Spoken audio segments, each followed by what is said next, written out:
Assalamualaikum warahmatullahi wabarakatuh. Halo semuanya. Dalam kecerdasan buatan, metode pencarian dibagi menjadi dua kelompok yang besar. Pertama adalah metode pencarian terbimbing atau heuristik. Yang kedua adalah metode pencarian buta atau blind search.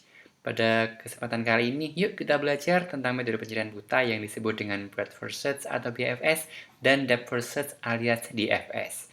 Yang pertama, kita akan mempelajari dulu yang disebut dengan breadth first search alias BFS. Prinsip utama dari metode ini sama halnya dengan antrian atau queue, yaitu first in, first out. Teman-teman boleh mengasumsikan prosedur ini sama dengan ketika teman-teman mengantri pada sebuah kasir. Siapa yang datang duluan, maka dia dulu yang dilayani. Kemudian menyusul di belakangnya sampai antrian selesai. Nah, pada kecerdasan buatan juga, masalah itu bisa direpresentasikan menggunakan graf keadaan atau yang disebut dengan graf saja seperti ini. Graf ini juga disebut juga dengan binary tree, ya, di dalamnya tidak mengandung sirkuit. Kemudian di bagian paling kanan, teman-teman bisa melihat adanya satu buah tabel dengan tiga buah kolom. Ini kita gunakan untuk mempelajari bagaimana breadth first search itu bekerja. Secara umum, antrian yang terjadi pada breadth first search ini bisa diasumsikan bahwa mulainya adalah dari simpul S. Nah, dari simpul S ini kita akan mencari jalur sampai ketemu dengan goal kita di simpul G bagian paling bawah. Mulainya dari simpul S, kita akan membuat jalur secara visual secara mudah, ya akan ke A dulu, kemudian akan mencari teman satu level yang sama dengan simpul A, yaitu simpul B di sini. Jika B masih juga bukan merupakan solusi, dia akan maju atau turun ke level yang lebih bawah dari simpul A dan B tadi. Itu simpul C, D, dan E serta F. Kemudian turun sampai ke bawah lagi ke simpul H dan ke simpul G, sampai ketemu dengan solusi. Apabila solusi sudah ditemukan, maka pencarian dihentikan. Nah, ini adalah secara visual gambaran bagaimana BFS itu bisa menemukan solusinya.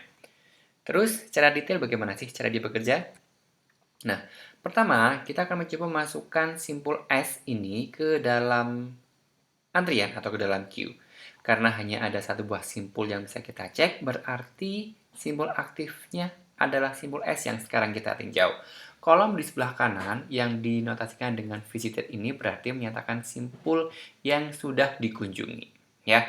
Kemudian dari simpul S ini, setelah kita cek sebagai simpul aktif, nyata S punya dua buah cabang, yaitu punya cabang A dan punya cabang B. Dengan demikian, kita akan membiarkan simpul A ini berada di bagian paling depan antrian. Maka strukturnya adalah seperti ini ya.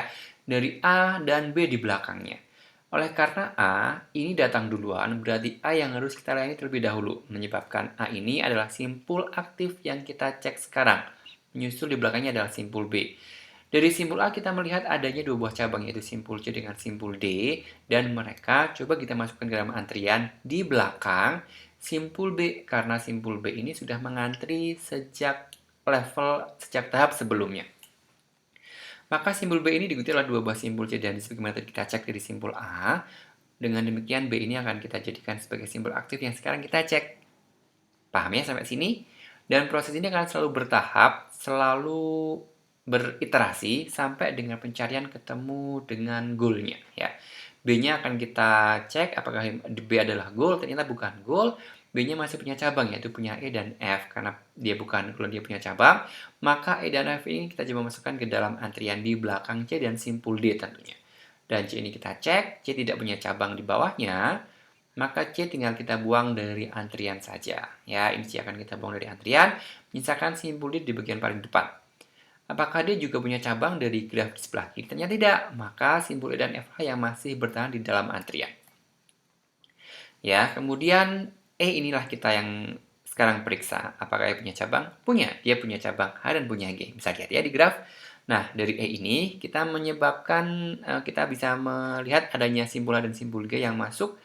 Ini kalau kita cek simpul E-nya, simpul H dengan simpul G dia akan berurutan masuk ke dalam antrian di belakang simpul F sebelumnya. Ya, jadi yang masih belum dilayani tetap bertahan di dalam antrian terlebih dahulu, disusul oleh cabang dari simpul yang kita cek sebelumnya. Kemudian muncul di belakangnya adalah simpul F, F tidak punya cabang, dengan kita buang dari antrian, misalkan simpul H dan simpul G di dalam queue atau lintasan yang aktif sekarang. maka kita cek dia juga bukan solusi dan dan H juga bukan cabang, tidak punya cabang, maka H ini tinggal kita keluarkan dari Q menyisakan simpul G. Apakah G ini adalah solusi? Ya, G adalah solusi kita yang sekarang kita temukan. Dengan demikian, simbol G ini menyatakan penelusuran untuk BFS ini dihentikan. Dan solusi hari kita adalah simbol S, B, E, dan G.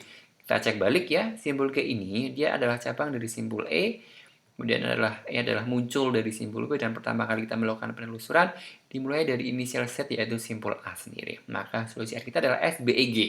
Oh ya, teman-teman boleh kok menyusun kolom visited yang tersusun atas huruf-huruf yang melambangkan simbol ini, tidak alfabetis dari huruf A ke simbol Z ya, tapi boleh sesuka hati kalian selama simbol yang dikunjungi itu dituliskan semuanya. Oke, ini adalah sekilas tentang bagaimana breadth first itu bisa diimplementasikan pada binary tree atau pada graf yang disebut sebagai graf keadaan. Dia memiliki level 0, 1, 2, dan 3. Dan dari BFS ini ada kelebihan dan kekurangannya. Kalau dilihat ya, pada BFS ini dia selalu menjamin ditemukannya solusi yang paling baik karena semua simbol itu dicoba untuk ditelusuri secara bertahap mulai di level atas ke level yang paling bawah. Ini menandakan bahwa keuntungan dari BFS itu memenuhi kriteria untuk menjadi komplit dan optimal. Masih ingat tentang 4 performa metode pencarian? Silakan diulang lagi di materi yang sebelumnya. Adapun demikian, karena dia memiliki kelengkapan dan juga optimalitas yang tinggi, untuk mencari solusi itu pasti memerlukan memori dan waktu yang cukup banyak, sehingga ini adalah menjadi kekurangan dari BFS. Kemudian bagaimana sih cara algoritma kita yang kedua yang disebut dengan depth first search itu bekerja? Ya, pada prinsip utama dari DFS ini sama halnya ketika teman-teman belajar tentang stack atau tumpukan. Prinsip yang dipakai adalah lazy first atau LIFO atau filo sama ya. Umpamakan teman-teman sedang menumpuk buku ke dalam sebuah kardus. Buku yang pertama kali ditumpuk berarti buku yang terakhir kali bisa diambil.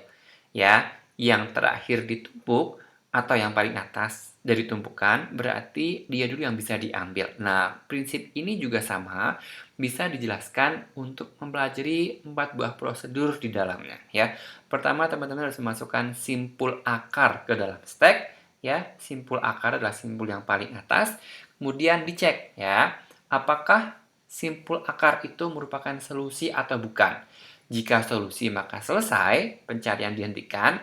Tapi kalau bukan solusi, maka pencarian akan masuk ke cabang dari simpul sebelumnya. Dari simpul akar ini maksudnya.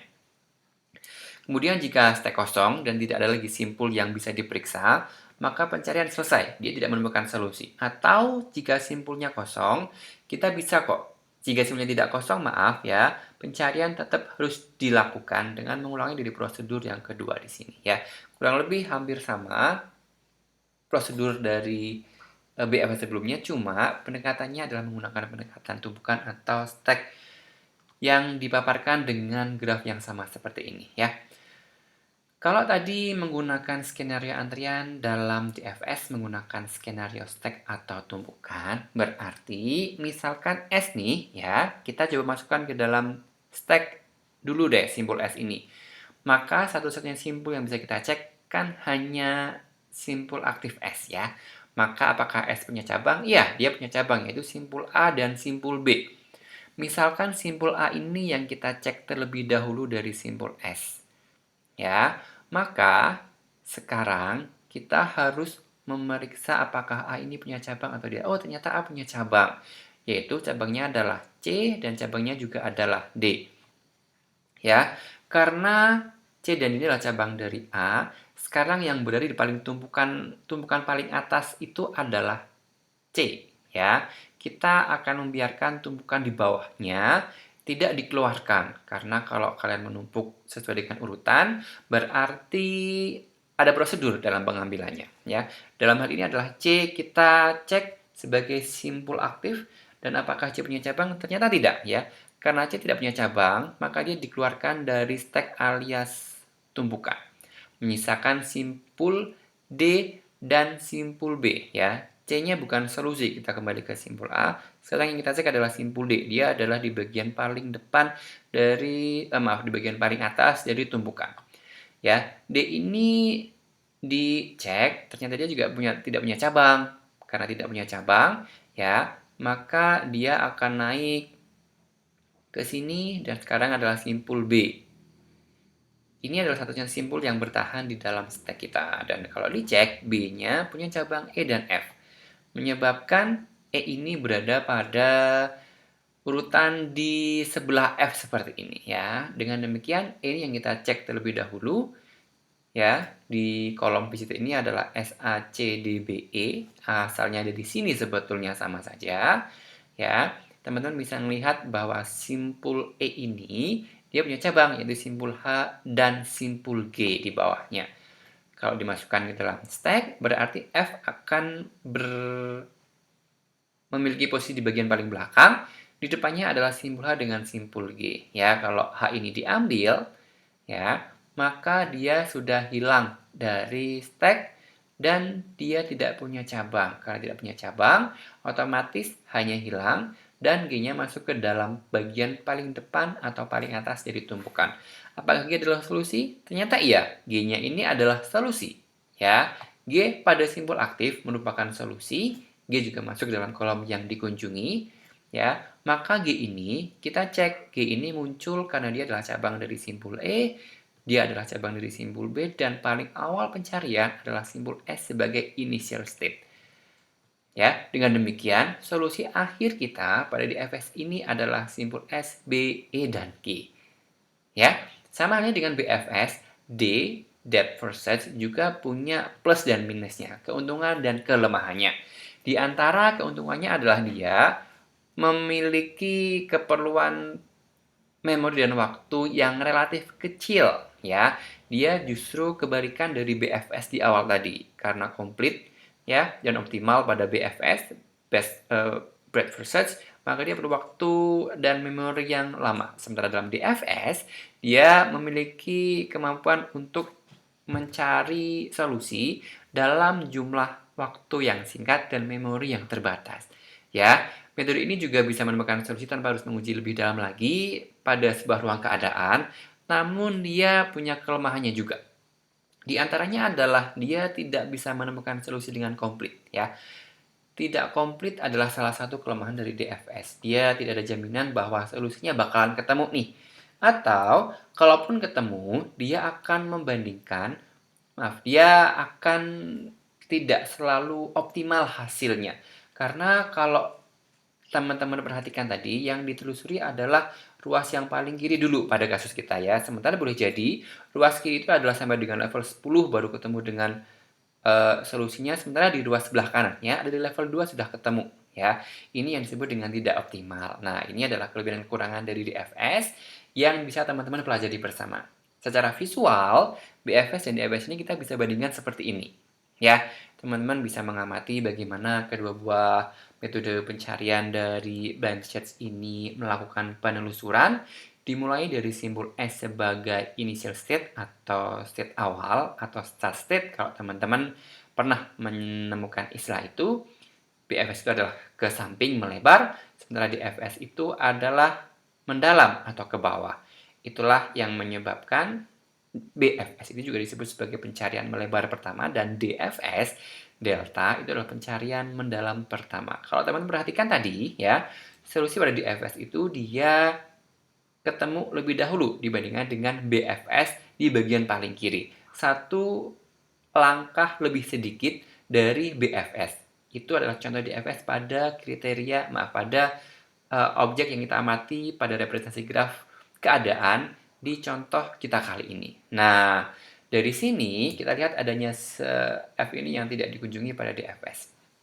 Ya, ini adalah contoh implementasi dari BFS dan DFS pada binary tree atau graf keadaan yang sudah disusun secara berlevel. Tidak ada lagi siklus atau sirkuit di dalamnya. Lantas, bisakah BFS dan DFS ini diimplementasikan pada sebuah graf yang di dalamnya terdapat sirkuit atau siklus?